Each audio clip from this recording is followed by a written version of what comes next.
Ish.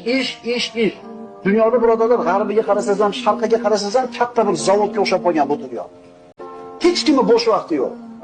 Na otasini ziyorat qilgani vaqti bor, siyla rahim qilishlikka bir vaqti bor, na charchagani vaqti bor, na dam olishga vaqti bor. Musulmon odam shunaqa bo'ladimi? Endi qo'y boqimni insonni fikr qilishlikka imkoniyati bo'ladi.